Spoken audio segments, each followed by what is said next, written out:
বেলকুনিতে এক টুকরো সোনালি রোদের ছোঁয়া, আর সেই সাথে পুঁই ডাঁটা লাগানো। সেই পুঁই ডাঁটার মধ্যে যে পাতা এসেছে, মাশাআল্লাহ রোদের ঝলকানিতে পাতাগুলো দেখে মনটাই ভরে যাচ্ছে। হ্যালো এভরিওয়ান, আসসালামু আলাইকুম। কেমন আছেন সবাই? আশা করছি সবাই খুব ভালো আছেন। আলহামদুলিল্লাহ, আমিও ভালো আছি। তো শীতের সকালে যে হালকা রোদ এসেছে, আর ভাবলাম এই পুঁইশাকের ডাঁটাগুলো থেকে পুঁইশাকগুলো নিয়ে নিই। তো মাশাআল্লাহ এই ডাঁটা থেকে পুঁইশাকগুলো কিন্তু বেশ ভালো হয়েছে। শাকের ডাঁটা লাগিয়েছিলাম বাজার থেকে, আমরা যে পুঁইশাক আনি সেই শাকের যে ডাঁটাটা থেকে যায় সেই ডাঁটাটা লাগিয়েছিলাম। মাশাআল্লাহ পাতাগুলো কিন্তু খুব বড় বড় হয়েছে। দেখতেই পেয়েছেন পুঁইশাকের যে ডাঁটাটা এসেছে সেই ডাঁটা থেকে কিন্তু অল্প কিছু শাক হয়েছে, খুব বেশি শাক হয়নি। তো এই শাকে হচ্ছে আমি মাছ দিয়ে রান্না করব।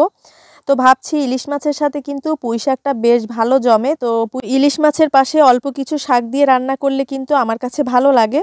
বিশেষ করে যে কোনো মাছের সাথেই কিন্তু অল্প কিছু শাক দিলে দেখা যায় কি ওই শাকটা কিন্তু খেতে বেশ মজা লাগে। তো যাই হোক, এখানে হচ্ছে আমি ইলিশ মাছটাকে কেটে নিচ্ছি। মাছটা খুব বেশি বড় সাইজের না, মোটামুটি সাইজ।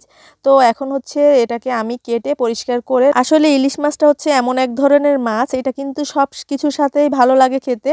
যা দিয়েই রান্না করি তাতেই কিন্তু মজা হয়, আর পুঁই শাকের সাথে রান্না করলে তো কথাই নেই।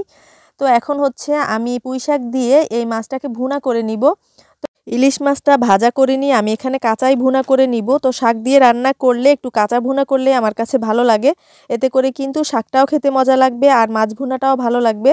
তো আপনারা কে কিভাবে রান্না করেন চাইলে আমাকে কমেন্টস করে জানাতে পারেন।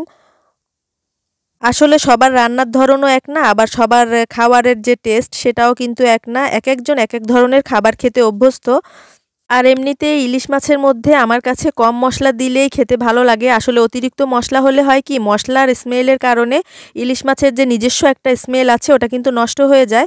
তো আমার কাছে মনে হয় হালকা মশলা দিলে তখন হচ্ছে কি ইলিশ মাছের যে নিজস্ব একটা ঘ্রাণ আছে সেটা কিন্তু ঠিক থাকে, আর এটা খেতেও ভালো লাগে।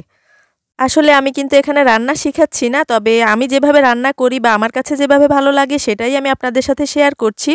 চাইলে আপনারা কিভাবে রান্না করেন সেটাও আমার সাথে শেয়ার করতে পারেন। বাজারের শাকসবজিতে বিভিন্ন ধরনের সার ব্যবহার করা হয়, তবে এটা যেহেতু নিজেরা লাগানো, এখানে কিন্তু কোনো প্রকার সার ব্যবহার করা হয়নি। তো সে কারণে এই শাকগুলো খেতে কিন্তু অসম্ভব মজা হয়েছিল। আর বিশেষ করে নিজেরা হাতে লাগানো যে শাকসবজি সেগুলো কিন্তু এমনিতেই ভালো লাগে খেতে, আর যেহেতু এটা শখ করে লাগানো হয় এর স্বাদ তো বহুগুণ বেশি। কথায় আছে শখের দাম লাখ টাকা। বাজার থেকে আনলে কিন্তু এই শাকটা অনেক অল্প দামেই আনা যায়, তবে এটা যেহেতু শখ করে নিজেদের লাগানো, তো আমি মনে করি এটার দাম কিন্তু হাজার হাজার গুণ বেশি। তো যাই হোক, এই তো আপনাদের সাথে গল্প করতে করতে আমি একদম আমার রান্নার শেষ পর্যায়ে চলে এলাম।